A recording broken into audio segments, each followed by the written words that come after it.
Today, I'm working in my StarCraft CREATE software, and I've been making a lot of cards. And I've been thinking about different borders I could use for cards or for scrapbooking. So I wanted to try to make kind of a scalloped edge card. So I started off with a circle and then just copy paste. Now, since I wanted these all lined up, I went to Object and chose Alignment. And under alignment, you have a lot of different options. I went align vertical centers. So this put them all in a straight row. Yes, they're overlapping, but now I know they're all perfectly lined up. But now I want them evenly spaced out. Well, luckily I can use the distribute button to do that. And when I did distribute, I had it set so it distributed it across the entire page. So this would be a great way to do something for like a whole scrapbook layout. But that wasn't what I wanted for this. I wanted it for a card. So then I just took the whole thing and resized it down to fit my card.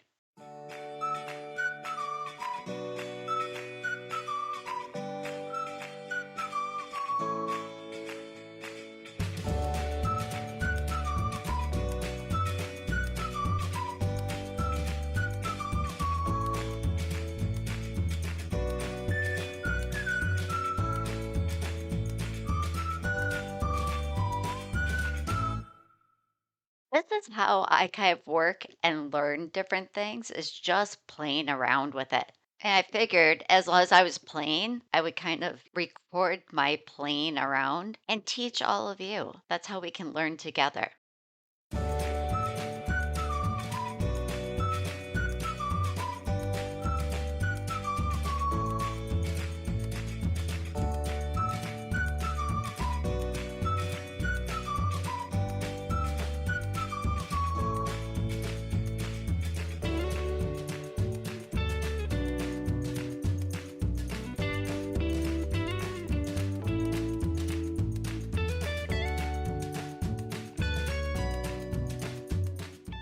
And I decided to kind of resize this whole grouping because I wanted the first and last circle in my scalloped edge border to cut partially through the circle. So it was all about just playing around with that and, you know, coming up with a design. I also did a copy of the rectangle that's the card front so that I could, you know, repeat this whole process with other elements. Once I had everything set up how I wanted it, I went to path and chose intersection. And that removed everything except for where those two pieces were overlapping. And that gave me the border shape I was looking for. So now I have both a piece that I could use that's full circles and put that on a card front, or a piece where it cuts halfway through the circles. And if I wanted to make this the actual edge of the card, I would just weld it onto the card. For now, I'm just making a bunch of different borders because then I can make these borders into SVG files. And then those SVG files can be used in so many different ways.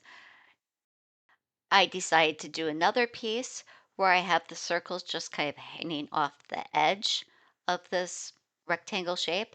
And then I went up to path and used the intersection again.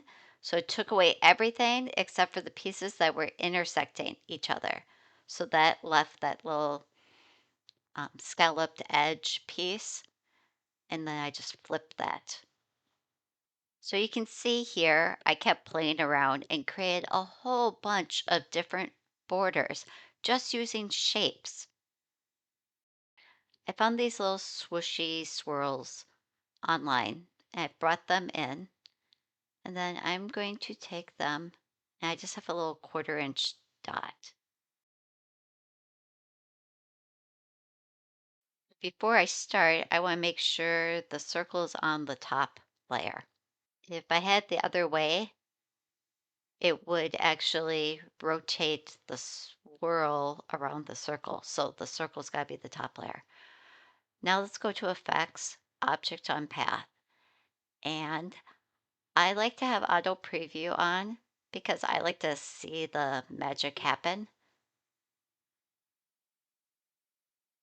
And I am going to say the spacing, I'm going to take it down a notch so that these circles overlap and watch this happen. Isn't that cool?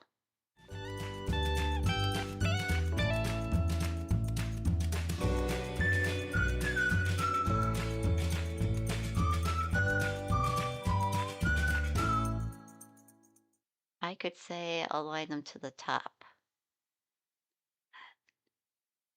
or the bottom.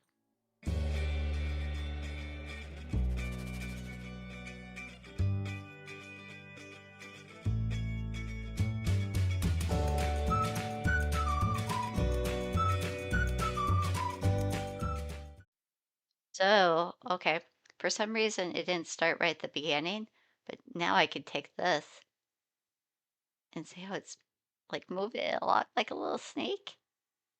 So now I could add more to this way. And then I could say weld those together. I think that's really cool. So depending on the settings you use, it's going to make it a different border, even if you use the exact same um, objects. Because you can go middle, you can go top, you can go all kinds of ways. So let's keep playing with this idea because it's kind of fun. I found this swirl swoosh kind of shape. And I'm just going to put in a little circle. And then I'm going to go over here and make it exactly proportional. So first I have to unlock it. So now it's proportional. All right, let's change the color on that just so we can see it stand out. Actually, I want it smaller, I think. Let's go like 25. Oh, that's good. Oops. Okay, so if I bring this down here, so it's kind of staying close to overlapping that swirl, swish. And now I select both of those and I go to Effects. I can use Object on Path. I'm going to move this over here. I'm going to set the auto preview so you can see what happens. As I start to add more, see how it's following that path? And I could tell it to space them not quite so far apart. So now they're overlapping. I could even say to fill the whole path, top and bottom. I'm going to go back to count and just keep doing this. And then I could even say weld those. So now I just created like a curvy border. Before you go, make sure to like, subscribe, and comment below. I love to hear from you.